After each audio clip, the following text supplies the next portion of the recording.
اس کو ہٹنے، لیکن یہ معمول نہ ہو بلکہ ہنگامی حالت اور مجبوری کی صورت میں. جی السلام علیکم.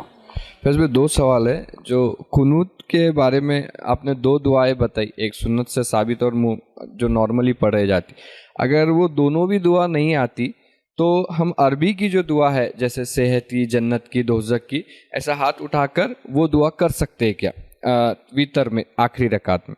اور دوسرا، جیسا آپ نے بولا کہ سورہ آل عمران کی 10 آیتیں آسمان کو دیکھ کے پڑھنی ہے، تو وہ وداؤٹ وضو اب یاد تو ہے نہیں تو قرآن ہاتھ میں لے کے پڑھنا پڑے گا، تو وداؤٹ وضو ہم پڑھ سکتے ہیں کیا وہ؟ بھائی نے 2 سوال کیے. ایک تو یہ کہ اگر قنوت نازلہ میں جو دعائیں سنت سے ثابت ہیں اگر کسی کو وہ یاد نہ ہو تو کیا وہ عربی زبان میں دعائیں کر سکتا ہے؟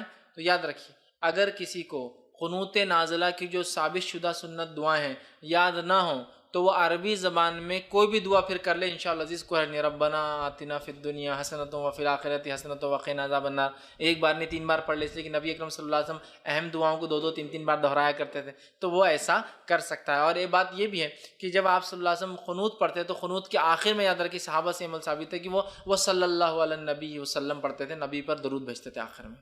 ٹھیک ہے، تو یہ بھی آپ اس میں اضافہ کر سکتے کہ یہ پڑھنے کے بعد وہ صلی اللہ علیہ النبی وسلم کہ نبی اکرم صلی اللہ علیہ وسلم سلامتی ہو، یہ آپ کر سکتے، تو آپ عربی میں وہ کر سکتے ہیں.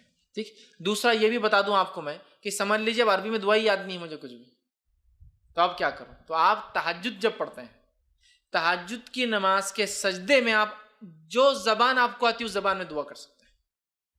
تہجد میں مطلب نفل نماز کے سجدے میں جو زبان آپ کو آتی ہے، اردو، ہندی، مراٹھی، تیلگو، پنجابی، ملیالم، کوئی زبان آتی ہو اس زبان میں کر سکتے ہیں.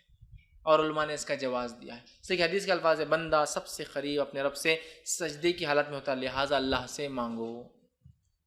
اور عربی زبان کی کوئی خصوصیت نہیں ہے سوائے اس کے کہ آخری نبی عربی تھے اس لیے اللہ نے عربی میں قرآن اتارا، ورنہ عبرانی میں بھی کتابیں اتری ہیں، سوریانی میں بھی کتابیں اتری ہے، اور دنیا بھر کی مختلف زبانوں میں وَلِكُلِّ قَوْمٍ ہاد، ہر زمین ہر زمانے پہ ایک نبی تو اس کے ساتھ وَلِكُلِّ أَجَلٍ کتاب، ہر زمانے میں ہم نے کتاب اتاری، تو وہ کتابوں کی زبانیں مختلف تھی. آخری نبی چونکہ عربی تھے لہٰذا قرآن عربی ہے، لیکن اللہ تعالیٰ ہر زبان کو سمجھتا تو لہٰذا نفل نماز کے سجدے میں آپ اپنی زبان میں دعا کر سکتے ہیں. تو لہٰذا تہجد کے لیے اٹھیے، آخری رکعت کے اندر آخری سجدہ کیجئے، اس سجدے کے تسبیحات کے بعد اپنی دعا اللہ کے سامنے رکھیے. تو اگر عربی نہ بھی آتی ہو تو آپ کو میں نے حل اس کا دے دیا کہ اردو زبان میں بھی آپ، انگلش میں بھی آپ، اور بھی زبانوں میں بھی دعا کر سکتے ہیں، اور علماء نے اس کا جواز دیا ہے. بھائی کے سوال، آپ کے سوال کا دوسرا حصہ کیا تھا؟